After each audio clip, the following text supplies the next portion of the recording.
வணக்கம். இன்றைக்கி நம்ம பச்சை பயிர் வச்சு எப்படி சப்பாத்தி செய்கிறதுன்னு பார்க்கலாமா?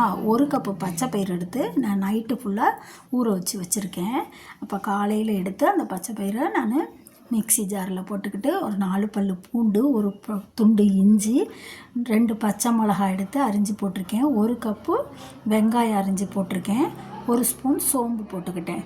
இப்போ நல்லா மிக்சியில் போட்டு அதை அரைச்சிட்டு வந்துடலாம். இப்போ கோதுமை மாவு தேவையான அளவு எடுத்து மஞ்சத்தூள் போட்டு, உப்பு போட்டு, கொத்தமல்லி தலையை அரிஞ்சு போட்டு, இந்த பேஸ்ட்டை அரைச்சிட்டு வந்த பேஸ்ட்டையும் போட்டு நல்லா பிசைஞ்சுக்கலாம்.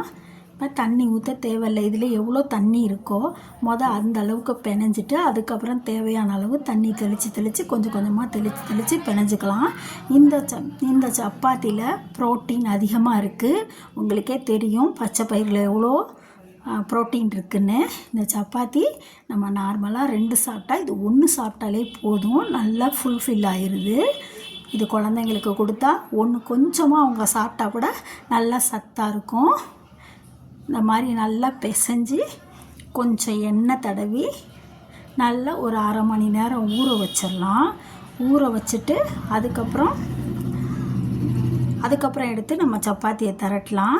நல்ல செம்ம டேஸ்ட்டாக இருந்ததுங்க. உண்மையுமே சொல்கிறேன், அவ்வளோ டேஸ்ட்டு.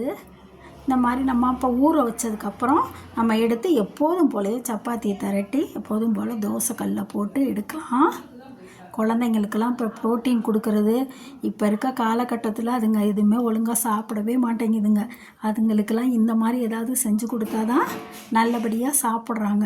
நம்ம எதில் பயிர் வகையெல்லாம் சேர்த்து கொடுக்கணுமோ அந்த மாதிரி சேர்க்குறதுக்காக தான் நான் இப்படி இந்த சப்பாத்தி செஞ்சு பார்க்கலான்னு நினச்சி செஞ்சேன். நீங்களும் இந்த மாதிரி செஞ்சு பாருங்கள். குழந்தைங்களுக்கு ரொம்ப சத்தானதாக நம்ம கொடுக்கணும்னு நினச்சோம்னா இப்படிலாம் செஞ்சு கொடுத்தா தான். அந்த மாதிரி நீங்கள் செஞ்சு கொடுங்க. இந்த மாதிரி நீங்களும் செஞ்சு பாருங்கள். எங்கள் சேனல் பிடிச்சிருந்தா லைக் பண்ணுங்கள், ஷேர் பண்ணுங்கள், சப்ஸ்கிரைப் பண்ணுங்கள். தேங்க்ஸ் ஃபார் வாட்சிங்.